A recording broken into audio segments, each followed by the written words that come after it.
What's doing, everybody? Welcome to First Class Fatherhood. I'm Alec, and before I hit you with today's interview, make sure you subscribe to my YouTube channel and hit the link in the description so you can listen to all of the interviews I've done with so many tremendous dads, including Dana White, Deion Sanders, Tony Hawk, and so many others. Now let's get going with today's interview. Joining me now, First Class Father Tim Kennedy. Welcome to First Class Fatherhood. Thank you. Hello. Let's start it right here. How many kids do you have and how old are they? I have 4 kids. I have an 18-year-old, a 17-year-old, a 4 3/4-year-old, and a 5-month-old.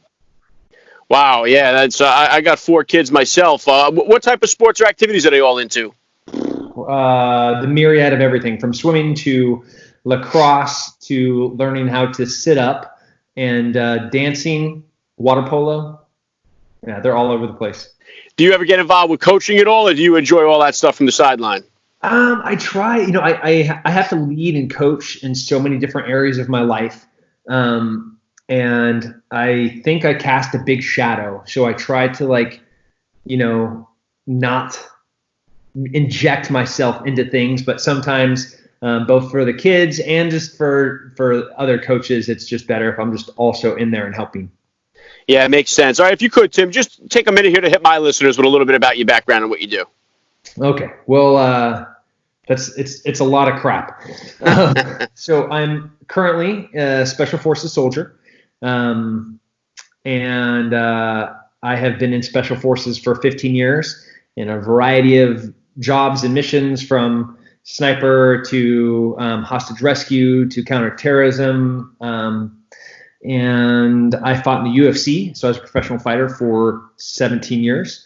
I host TV shows on History Channel, on Discovery Channel, on Spike TV, and I have a bunch of companies. So I guess I'm pretty entrepreneurial in the sense that I am running 4 companies, and I'm on the board of 7. So it's a lot of work, and I'm a father of 4 and happily married. Yeah, it's incredible what you're doing. Thank you for your service, Tim. About how old were you then when you first became a dad, and how did becoming a father kind of change your perspective on life? I was in college, so I was young and unplanned, and it was in the military we say we're voluntold to do something, right? That means you're not really volunteering, but you have to do it, and you have to do it with a certain esprit de corps, with an excitement and pride in doing it. That's how it was for me initially to be a father. I didn't want to be a father for a long time, and I didn't know if I ever wanted to be a father. But then when you find out that you're going to be a father, you have to grow up, and it was a really sharp learning curve on what growing up meant for me. I was a disaster of a college student in the sense of I was a professional fighter already. I was already ranked top 10 in the world, an athlete and a gifted student in the sense that things were really easy, which was the worst combination for a person like me to take everything for granted and make every single bad decision that you could possibly imagine someone making. And that's what I was throughout college. And when my first daughter came into the world, it was the first time that I ever started making decisions about something or someone above myself. That was the first time that it even crossed my mind to do something that wasn't completely selfish.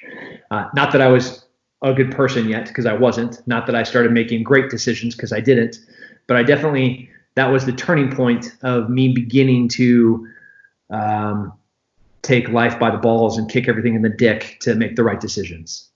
Yeah, very cool, Tim. And I know, obviously, being a professional fighter, being in the Special Forces, it requires a lot of discipline for all of that. But what type of disciplinarian are you when it comes to being a dad? And is it different than the discipline style you grew up with? Yeah, I was shaped by a very loving but firm hand. My dad, got spanked a lot, more from my mom than from my dad.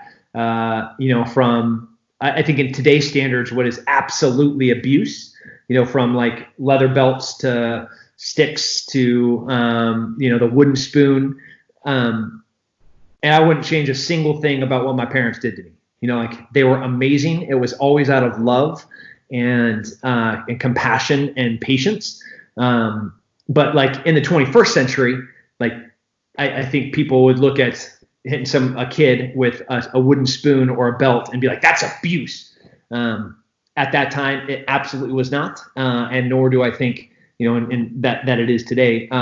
I could count on one hand the number of times that my kids have gotten like a swat on the butt, and it's always been in like a very dire thing of them hurting something else or potentially hurting themselves, like disobedience or, like not picking up the toys. Like that's not, you're going to get a spanking from me for that, but like I say, hey, don't walk out into the street when we are walking out of the grocery store, a car is going to hit you.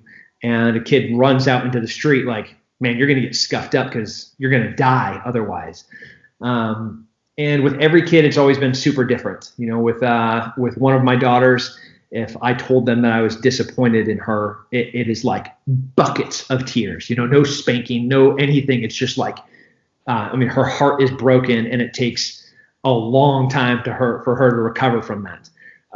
My 4-year-old boy, on the other hand, it's like, let me take this log, throw it at your head, and it bounces off, and you're like, ha! I'm going to do this again because I'm like so stubborn and so disobedient. And so like there's a huge variety of how you have to deal with, punishment and making sure that the kid's going to do the right thing.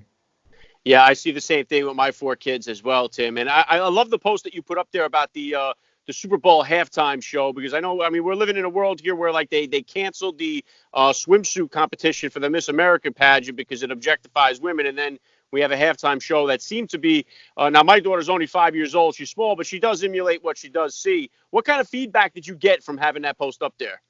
Super negative. The vast majority of the people that saw it were like, all right, boomer, you are so out of touch. And I was like, bitch, please. I spend half of my waking hours as an adult life chasing down women that are being trafficked, and teaching women that have been trafficked how to stand up and fight for themselves. Self-defense courses, going all around the world in a military capacity, teaching people how to fight for themselves. So like, if somebody's going to be in a position, not that I'm completely unique, but I might have a pretty special lens that I view women from, because I have seen them truly objectified in the most horrific ways imaginable. And as a father of like an infant, a 5-month-old right now, all the way up to a senior in high school about to go into college, like seeing the variety of how women are treated and, like what is modesty, what's appropriate. The Super Bowl specifically, from that post, Shakira is absolutely gorgeous, and does she have every right to do that? And is it beautiful? For sure. Was that Mariah Carey that was with her? Right? Yeah, no, it was Jennifer Lopez. Jennifer Lopez. Oh, also stunning, right? Totally beautiful. And can they completely do anything what they want with their bodies? For sure. Should they be doing that on primetime television on Super Bowl Sunday, where every single household is watching a girl like grab her crotch? Probably not. Is there a time and a place for things? You can't have your cake and eat it too, in the sense that like you don't get to pick and choose when you can objectify your body. Like we have to at least have like a moral baseline and realize what's right and left of those limits, what's appropriate and inappropriate. And prime time, Sunday afternoon, in the middle of my living room, watching a girl like grab her crotch and shake her butt is not what I want my teenage daughters or my 5-month-old, who absolutely understands what's happening, to see. Yeah, I agree with you, Tim. And I think it's one thing, be sexy, appreciate your body, stuff like that. But they brought out like the stripper pole. That was, I thought, a little bit over the top for me. Yeah. Yeah. And staying on that subject, like I said, my daughter, she's my only girl. I have 3 boys, and my youngest is my girl. And I'm already dreading that. You said your oldest is a senior in high school there. Has your daughter started to hit that dating scene? And how have you, as a special forces operator, how do you kind of handle that with your girls? Yeah, I mean, I think if you're like having to project your alpha, your like superiority, or your dictator type parenting onto your teenage kid about who she's going to be selecting, like you are way too late. And if anything, she's going to pick an even worse person to be with, and she's going to have a lot of resentment about how you're doing it. So my 5-month-old right now, like, I'm already shaping what that's going to look like for who she's going to be with later on in life, right? She already sees and hears everything. She sees how I treat my wife. She sees how I talk to other women. She sees how I interact with other women. So, they're smart. Kids are going to learn, and they're going to emulate what the most significant masculine figure in their life, i.e. their father, they're going to pick and choose given off how you treat them and how they think they should be treated. So, like, you treat your daughter with disrespect and you're mean and you're rough with her, guess what? She's going to find that in somebody else. If you're kind, you're compassionate, you're loving, you're tender, she'll find that, so you get to pick and choose from birth what that beautiful little girl is going to pick later on in life. Yeah, well said, Tim. And you mentioned there earlier there too, like how you help to track down these women who have been trafficked and stuff like that. And I know a lot of it comes from all these devices that we now have access to. A lot of it's coming from social media and just the dark web, whatever it may be. My oldest is 13, so he's got the phone now, and we're trying to do our best here. But it's a challenge for us, the technology. How do you kind of manage or monitor all the technology, the phones and stuff like that with your kids? Well, I mean, if you're paying the cell phone bill, like, everything that happens on it, that's your right to see. And even with the senior going into high school, going into college, like, if she thinks because she's over 18 that there's going to be a change in, like, the monitoring of her cell phone, like, no, man, if I'm paying the bills, that's my phone, and so is everything that's on it. Like, I'm going to respect her privacy in the sense that, like, if she's having a conversation with one of her girlfriends, like, I'm not going to get in there, but if like, there's images that's being sent to a boy, like, hey, that is my business. And not that I don't trust her, but an ounce of prevention is worth a pound of cure. And with technology and how accessible the world is to our kids, I grew up in a town in an era where I could hop on a bicycle and I could ride miles to my friend's house. Right. At like 8 years old, the thought of doing that now is insane. Right. Everybody's like, no, there's no way I would let my kid hop on a bicycle and ride through town to the opposite, end of town to hang out with their friend at 8. But yet we put a device in their hand that it's not to the other side of the town. It's to the rest of the world has access and visibility of your kid.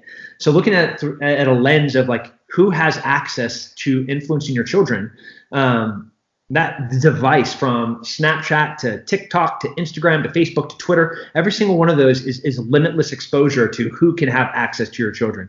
And that's something that traditionally has been controlled by the parent. So now we have to evolve in what that control looks like. And if it's not coming from a good place, like, if you're not trying to do it out of love, I think you're setting yourself up for a pretty rough fight.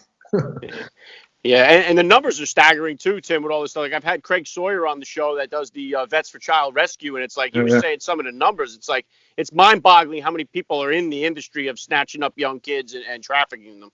And they're really good at it. Yeah, it's scary. I wanted to ask you, what type of advice do you have for the parent out there whose kid is getting ready to enlist or join the military right after high school this year? What kind of advice do you have for them? That's a tough thing for a lot of parents. That kid is choosing a new family. That doesn't mean that your family is less, but you have to understand, appreciate, and recognize that there are going to be, for me, for example, I have brothers from the regiment that I am connected and closer with in a lot of ways from my brother, who I love with my whole entire heart, and my sister, who is like my best friend in the world, and my mom and dad, who are the most incredible parents on the planet. But, like, they haven't watched me poop in a brown bag while I'm hiding inside of a hole, looking at it, taking 12-hour shifts, looking through a scope. Like, those are different things. They haven't smelled me when I haven't showered for 45 days. That's a different thing. They haven't sat there with the person next to me staring at a tree for 10 hours and being able to, like, talk about everything and anything. So as a parent, you have to recognize that, and you have to be sensitive to that. Sensitive in the fact that you have to respect and understand that, and support that, and facilitate that. Like, maybe Thanksgiving, you're going to have a couple extra places at your table for your son or daughter's friends that are coming back with them during R&R over the holidays. And you have to make that happen. That's not a choice. You have to do that. Otherwise, that kid is going to be alienated. And you have to continue to support them in like different ways. You know, my dad would grind up vitamin C tablets and put them inside of envelopes and mail them to me inside of like a little Ziploc bag in Ranger School. So I could open up a Ziploc bag and I would have more vitamin C than I would get for a week of nutrition. So he's like a drug dealer trying to slip me, you know, the drug of choice, which was something to boost my immunity system while, you know, because I didn't want to get sick in basic training or infantry school or jump school or Ranger school or every single place. He very ingeniously tried to figure out what is the thing that this dude needs and how can I help him get it. You know, that maybe that's bending the rules a little bit about, you know, like taking a brown Listerine bottle and sneaking in a little bit of Jack Daniels. You know, like, I'm not telling you what you're going to do, but what I'm going to say is you're going to have to be pretty creative in how you're going to support your kid because he's going to have different needs and different ones. Yes, sir. I'm on the phone. You want to come say hey? You can come say hey. Oh, you're going to say hi. Oh, you want me to say hi? My name is Rolo. This is Rolo. What's doing? You get all your homework done today or what? Yeah. Did you chop my leg off with a lightsaber? How many times did you chop my leg off? I don't know. 3 times? 4, I think. 4 times. Yeah, we had a little lightsaber fight. That's why I was 2 minutes late to this call. But I'll be done in just like a few minutes and we can go back and play lacrosse. 5? And then sword fight afterwards. Okay. I'm going to beat you. Yeah. Yeah, and Tim, the fact that, I mean, being a dad, did that change at all? Any type of decision that you've made about what capacity you're going to continue to serve in the military? No, you know, you get to yes, sir. When you're done, then with the call, then come in the office. Okay. Yes, sir. Yes, in the office. It didn't change what I was going to do. It kind of changed why I was going to do them. You know, I believe that it's important for kids to see failure, suffering, sacrifice. You know, I think people view my life through Instagram, which is so inaccurate of what my life is like. You know, because you see lots of success, you see lots of accomplishment. You know, you see me winning fights, and you see me, you know, get my hand raised after super grappling matches, after shooting competitions. You know, but what my kids see is me training and me failing and me dry firing and me. You know, today I had 2 horrific workouts, and one of my partners is in the hospital right now with one of my training partners with like ice packs up and down his leg because he thought he has a compartmental syndrome, or like his muscle grew too fast. And anyways, so it's and that applies to work too, I think, where, you know, I want my kids to see me be part of something that is more important or bigger than me, where I don't always get to choose. Like they see dad CEO, they see, you know, like the entrepreneur that's like running companies and telling employees where to go, you know, an author, but they also see me say, yes, sir, I'll get that done.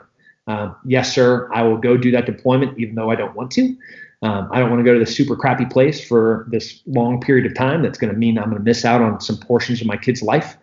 But it's important that they see that, you know, especially now. Have the girls, I mean, have any of the kids, have they ever seen you fight live, or is that something you would have let them come to, or do you see it on video and stuff like that? I never let them watch any of those fights live. Heck, I couldn't even. I didn't want my parents to be at my fights. But my big girls now, you know, like they can watch whatever they want. So they've seen most of my fights, to include the ones that I lost. You know, they saw me fight for world titles and lose world titles. You know, they saw dudes that I beat come back and become world champions. So it's all important, I think. Yeah, I could see you having one of them on in the background, like when they come home for, when they're about to go out for the prom or something like that. You know what I mean? Yeah. Well, Tim, obviously you've had, you got a million things going on here. What kind of plans or goals do you have here for yourself for the future? So I got promoted within Special Forces. So I have some cool things I get to do as a team sergeant. So as a master sergeant in Special Forces, you have 12 Special Forces soldiers that you're kind of like the dad for. You're the team dad. I mean, that's really not only they call you that, but that's your role. Like these men are like my sons or my younger brothers that I have to make sure they have everything they need to be able to accomplish their mission. That's both mentoring, like professional development, administrative support, and then training. So, when we're getting ready to go overseas, I know what the mission is. I have to make sure that we're in an environment that is conducive for them to be able to flourish and be successful. Sounds pretty much like a father, So that's a new challenge. On the entrepreneurial side, I have Sheepdog Response, Ranger Up, Live Relentless, SDR Security Consulting, TKO Marketing. So I have like a bunch of things that I am always grinding at and working really long hours. Juggling, like I take my son to school every single day. Like trying to manipulate which colleges my daughters are going to go to so they can be super close. But supporting whatever they choose, kind of, maybe. Yeah, it's all very inspiring stuff, Tim. And the last thing I want to hit you with here, I love to ask all the dads that I get on the podcast, what type of advice do you have for the new father or for that about to be dad who's out there listening? You're not going to like this, but like pain and suffering is important. I actually just got lectured by my wife this weekend at one of my kids' games because my kid's the youngest, he's the smallest, but I of course want him to play the most, and I want him to get all the extra treatment and all the extra coaching and all the extra best gear. And she said, he has to do his time. I was like, no, he doesn't. He's going to be the best athlete out there. She's like, well, no, he needs to fail and he needs to learn and he needs to struggle and he needs to be the grunt. And, and as like, not that I'm a helicopter parent, but as like a loving parent that wants to see all of my kids succeed, you forget that struggle is the most important component of success. And, you can't make it easy for them. You don't want to fudge the records for USC and how they're going to be getting in there because, like, look what happens. You don't want to have a padded room for them to grow up in because their bodies are going to be weak. And the first time they have to do something real, it's going to break. Emotionally, you don't want to shelter them from every single type of bullying. Like, I was literally pissed on. Like, a dude pulled out his penis and peed on me in part of hazing. The first time I was at war, I mean, that was one of like a bazillion examples of how we were hazed at the beginning of the war. When war started, I was like, this is pretty easy, And like looking back, would I change anything? No. That sounds crazy. Like nobody would wish that on their worst enemy, but like you cannot protect your kid from everything. With boys, keep the blood in and keep them clean. With the girls, listen to them, let them talk. I mean, and it's going to be a lot of talk. Let that emotional capacity grow and how you receive it and how they give it. So there's my long advice. Yeah, very well said. This has been an honor for me. I got to say, Tim Kennedy, you're a first-class father all the way, and thank you so much for giving me a few minutes of your time on First Class Fatherhood. My pleasure, man. Good luck.